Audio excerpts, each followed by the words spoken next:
सातारा जिल्ह्यातल्या महाबळेश्वर इथल्या 10 महिला पर्यटक नेपाळमध्ये अडकल्याची माहिती जिल्हाधिकाऱ्यांनी दिली आहे। ते सर्वजण पोखरा शहरात सुरक्षित आहेत, हॉटेलमध्ये वास्तव्यास आहेत। जिल्हा आणि राज्य नियंत्रण कक्ष त्यांच्या सतत संपर्कात असल्याचं देखील जिल्हाधिकाऱ्यांनी सांगितलंय। हे सर्व पर्यटक 3 सप्टेंबरला सुखरूप साताऱ्यामध्ये परतणार आहेत। Guys, it's to live so. Oh.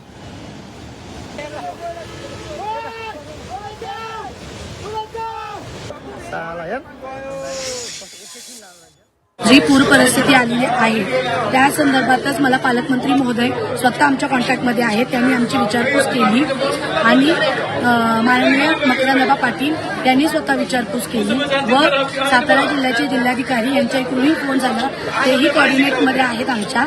आम्ही इथे खूप सुखरूप आहोत। आम्ही पोखरा शहरामध्ये आहोत आणि सुखरूप आहोत।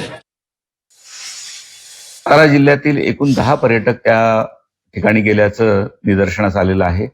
त्यांच्याशी जिल्हा नियंत्रण कक्षाकडून आणि राज्य नियंत्रण कक्षाकडून संपर्क करण्यात आलेला आहे। पोखरा शहरामध्ये हे सर्व पर्यटक सुरक्षित आहेत, हॉटेलमध्ये आहेत। त्यांना सध्या कुठलाही धोका नाही आहे आणि त्यांच्या पूर्व नियोजित कार्यक्रमाप्रमाणे ते 3 तारखेला परत येणं अपेक्षित आहे।